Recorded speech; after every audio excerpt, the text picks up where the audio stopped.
ආයිබෝවන් සුබ දවසක් කියලා ප්‍රාර්ථනා කරනවා.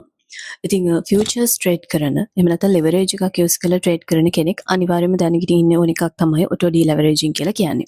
එහෙම නැතුව ඔයාලා ප්‍රොෆිට් පිට ඉඳිද්දි හදිසියෙම ප්‍රොෆිට් එකෙන් කොටසක් අයින් වුණොත් ඔයගොල්ලන් පැනික් වෙනවා, කන්ෆියුස් වෙනවා මොකක්ද උනේ කියලා දන්නේ නැතුව. ඉතින් අද දවසේදී ඒ ගැන තමයි මේ වීඩියෝ එකෙන් ඔයගොල්ලොත් එක්ක කතා කරන්න බලාපොරොත්තු වෙන්නේ. අපි මේකට සරලවම ADLQ එක කියලා කියනවා. අපි අද කතා කරන්නේ මෙන්න මේ ඉන්සිඩන්ට් එක ගැන. ඔයාලට පේනවා මේ අපි ට්‍රේඩ් එකක් ඕපන් කරාම අපිට මේ ට්‍රේඩ් එකේ අයිනෙන් දකින්න පුළුවන් මේ සිග්නල් ලයිට්ස් වගේ කීපයක්. මේක සමහරක් විට කොළ පාට වෙන්න පුළුවන්, සමහරක් විට රතු පාට වෙන්න පුළුවන්. නමුත් අද මේ කලර් එකත් එක්ක අපිට Binance එකකින් හෝ අදාළ exchange house එකෙන් දෙනවා warning sign එකක්. මේක තමයි මේ ADLQ එක කියලා අද දවසේදී අපි කතා කරන්න යන්නේ. එතකොට මේක Binance වලට විතරක්ම තියෙන එකක් කියලා කියන්න බෑ. සාමාන්‍යයෙන් BitMEX වල, BitGet වල මේ වගේ future exchanges වල විවිධ නම් වලින් මේ ඉන්සිඩන්ට් එකම සිද්ධ වෙනවා. එතකොට සාමාන්‍යයෙන් අපි මේක පැහැදිලි කරගන්න කලින් order book එකක සිද්ධ වෙන්නේ මොකක්ද කියලා දැනගෙන ඉන්න ඕනේ. ඒතකොට real life example එකකින් මම ඔයගොල්ලන්ට සරලව ඒ ගැන කියනවා නම් සාමාන්‍යයෙන් හිතන්න අපි වාහනයක් sell කරන්න යනවා. අපි කැමති 15 මිලියන් වලට දෙන්න. ගන්න කෙනා කැමති 10 මිලියන් වලට ගන්න. හැබැයි අපිට බ්‍රෝකර් කෙනෙක් හරි කොහොම හරි අපිට negotiate කරලා දෙන්නම එකගතාවයකට අවිල්ලා 13 මිලියන් වගේ price එකකට අපිට පුළුවන් මේක sell කරගන්න. මෙන්න මේ වගේ දෙයක් තමයි අතරම market එකේ තියෙන order book එකකින් සිද්ධ වෙන්නේ. buyers ලගේ sellers ලගේ orders වලටම මේක යම්කිසි මට්ටමකට balance කිරීමක් සිද්ධ වෙනවා. එතකොට හිතන්නේ market එකේ සාමාන්‍යයෙන් sudden crash එකක් වෙනවා.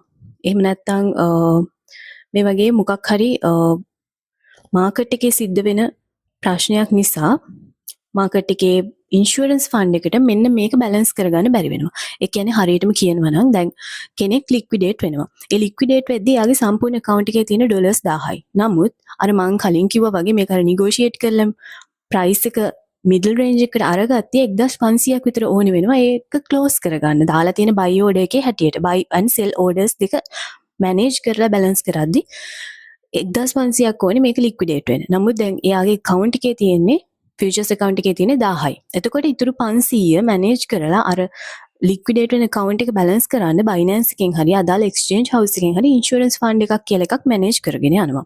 නමුත් හිතන්නේ sudden crash එකකදී මේ insurance fund එකට මේ ගාණ balance කරගන්න බැරි වෙනවා. එතකොට හිතන්නේ දැන් ගොඩාක් අප් වෙන market එක හැමෝම long කරගෙන යද්දි market එක එකපාරටම crash එකක් වෙනවා. market crash වෙද්දී ඔයා short position එකක තමයි ඉන්නේ. එතකොට ඔයාට ලොකු profit එකක් එනවා. එතකොට Binance එකේ මේ වෙන crash එකත් එක්ක ඒගොල්ලන්ට බැරි නම් අර විදිහට ඒගොල්ලන්ගේ insurance fund එකෙන් මේ extra fee එක cover කරගන්න ඒගොල්ලන් ඔයාගේ තියෙන profit එකෙන් යම්කිසි ගාණක් කපලා අරගෙන මේ විදිහට balance කරලා ඒ අදාළ positions close කරනවා. එතකොට ඔයාගේ තියෙන unrealized P&L එකෙන් යම් ගාණක් suddenly අඩු වෙනවා. මේකද මේ විදිහට ඔයා මේ ADLQ එකට අහු වුණොත් මේක හැම වෙලේම වෙන සිද්ධියක් නෙවෙයි.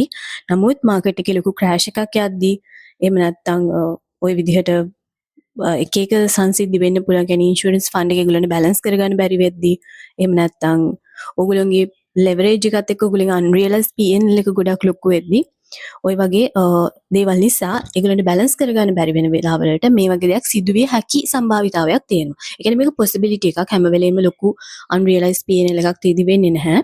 නමුත් මේක වෙන්න කලින් මේගොල්ලෝ අපිට sign එකක් දෙනවා කොහොමද මේක වෙන්නේ කියන එක ගැන.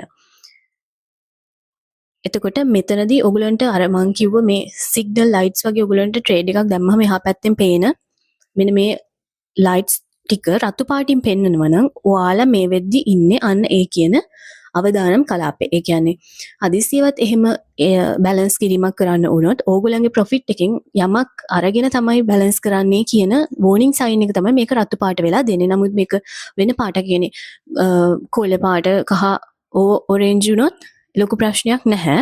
නමුත් red වුණොත් මේ වගේ අවදානමක් තියෙනවා. නමුත් අවදානමක් තියෙනවා කියන එකෙන් කියන්නේ නැහැ අනිවාර්යයෙන්ම වෙනවා කියලා. නමුත් sudden crash එකකදී ඔයා profit පිට හිටියොත් මේ වගේ දෙයක් සිද්ධ වීමේ සම්භාවිතාවයක් තියෙනවා. ඒ ගැන දැනගෙන ඉන්න එක අනිවාර්යයෙන්ම වැදගත් වෙනවා. එතකොට මේ වගේ දෙයක් වෙද්දී එහෙම profit එකෙන් දැන් හිතන්නකෝ ලොකුට scalp කරන අයට නම් මේක එච්චර වැදගත් වෙන්නේ නැහැ. අපි quickly enter වුණා exit වුණා. නමුත් මේක අපි හිතන්නකෝ market එකේ ටිකක් leverage එකකින් market එකක් up වෙද්දී අපි පොසිෂන් එකක් හෝල්ඩ් කරගෙන ඉන්නවා කියලා. එතකොට අන්රියලයිස් P&L එක වැඩි වෙද්දී අපි හෝල්ඩ් කරගෙන ඉන්න මේ විදිහට අපිට ස්විං ට්‍රේඩර්ස්ලට වගේ ගොඩක් වෙලාවට මේක වැදගත් වෙනවා. එතකොට ප්‍රොෆිට් එක අයින් වෙන විදිහ ගත්තොත් දැන් හිතන්න වගේ පොසිෂන් සයිස් එක 500ක විතර පොසිෂන් සයිස් එකක් තියෙන කෙනෙක් මේ වෙලාවේ ඩොලර්ස් 30ක් විතර තමයි වගේ තියෙන්නේ ප්‍රොෆිට් එක.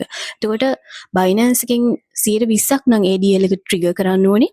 ඒ වෙලාවට වෙන්නේ ඔයගේ පොසිෂන් එකෙන් 100ක් ක්ලෝස් වෙනවා. ඒ කියන්නේ 400ක පොසිෂන් සයිස් එකක් ඉතුරු. ඒ 100ත් එක්ක 120ක් ඒ කියන්නේ ඩොලර්ස් 6ක් වගේ ප්‍රොෆිට් එකේ කියන 30න් 6ක් විතර ක්ලෝස් වෙලා තමයි මේක වෙන්නේ. එතකොට ප්‍රොෆිට් එකකින් යම් ප්‍රමාණයක් අඩු වෙලා ඔටෝම ෆෝස්ෆුලි ඔයාගේ ට්‍රේඩ් එකකින් යම් කොටසක් ක්ලෝස් වෙනවා. දැන් මේක පොඩි එක්සැම්පල් එකක් වුණාට අන්රියලයිස් P&L එක වැඩි වෙද්දි මේක ප්‍රොෆිට් එකකින් කන්සිඩරබල් amount එකක් වෙන්න පුළුවන්. එතකොට ඔයගොල්ලෝ දැනගන්න ඕනේ අනිවාර්යයෙන්ම මේකෙන් බේරෙන විදිහ. මොකද මේක විය හැකි කියලා ඔයාලට සයින් එකකුත් දීලා තියෙද්දි අනිවාර්යයෙන්ම ඔයගොල්ලන්ට පුළුවන් ස්කේල් අවුට් කරන්න. ඒ කියන්නේ ලැඩර් කරනවා කියන වචනේ පාවිච්චි කරන්න පුළුවන්. නමුත් ඒකේ වෙනසක් තියෙනවා. ඒ කියන්නේ percentage wise ඔයගේ ටාගට් වලින් යම් ප්‍රමාණකින් ක්ලෝස් කරගෙන යන්න. මොකද අර ග්‍රීඩ් එකට මාකට් টොප් එකක් වෙනකන් අල්ලන් ඉඳිද්දි සඩන් ක්‍රෑෂ් එකක් ආවොත් එකක් වෙන්න පුළුවන් දේ තමයි සාමාන්‍ය account එක පිටින් liquidate වෙන stop loss තිබෙන්නේ නැත්නම්. එතකොට ඒ නිසා ස්කේල් අවුට් කරගෙන මේ විදිහට කරගන්න පුළුවන්.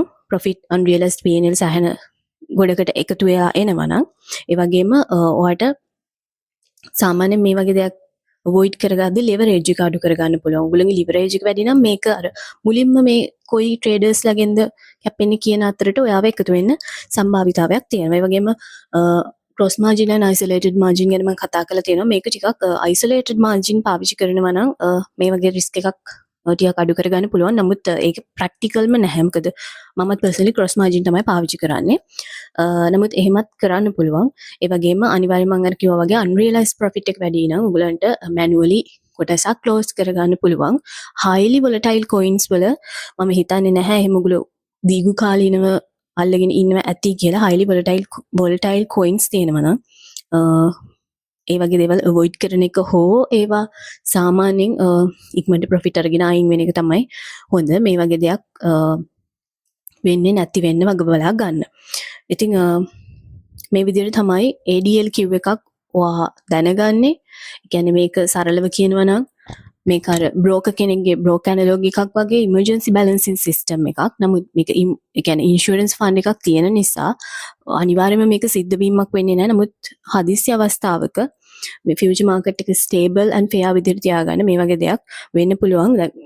very recently අපිට BTC blood bath එකත් එක්ක එක්ස්පීරියන්ස් කරන්න පුළුවන් වුණා. කියන්නේ ඒක වෙන වෙලාවෙ සමහරක් වෙලාවට ලොග් වෙන්න බෑ බයිනන්ස් එකට. එහෙම නැත්නම් එක එක errors එනවා. ඒ වගේ විවිධාකාර දේවල් වෙන්න පුළුවන්. ඉතින් ඒවත් එක්ක මේ වගේ දෙයක් ගැන අනිවාර්යයෙන්ම දැනගෙන ඉන්න ඕනේ. ඒ වගේ වෙලාවක ඔයා ෂෝට් කරලා තිබ්බනම් ඔයා ඉන්නේ ප්‍රොෆිට් පිට. නමුත් ඒ ප්‍රොෆිට් එකකින් යම් ප්‍රමාණයක් අඩු වෙලා අර වගේ දේවල් වෙන්න පුළුවන්. මොකද ගොඩක් අර පැනික් වෙච්ච සිටුේෂන් එකක්, ගොඩක් අය ලොස් වෙච්ච, ගොඩක් ලික්විඩේට් වෙච්ච සිටුේෂන් එකක් තමයි එතන තියෙන්නේ. අර ඒ වගේ වෙලාවකදී මෙම් සයින් එකක් ආවොත් කන්සිඩර් කරන්න. ඒ වගේම ඔය ස්කැල්ප් වගේ කරද්දී නම් ADL කිව් එකට අහුණා කියලා ලොකු ඉෂුව එකක් නෑ. මොකද ඔයාට අක් ගාලා එක හරි least possibility එකක් තියෙන තැනක්. නමුත් මේක කන්සිඩර් කරන්න ඕනේ. විශේෂයෙන් ෆියුචර්ස් කරන කෙනෙක් අනිවාර්යයෙන්ම මේක ගැන දැනගෙන ඉන්නත් ඕනේ. ඉතින් අද වීඩියෝ එකකින් ඒ ගැන තමයි කෙටියෙන් කතා කරන්න ඕනේ උනේ. කාට හරි වැදගත් වෙයි කියලා හිතනවා. සුබ දවසක්.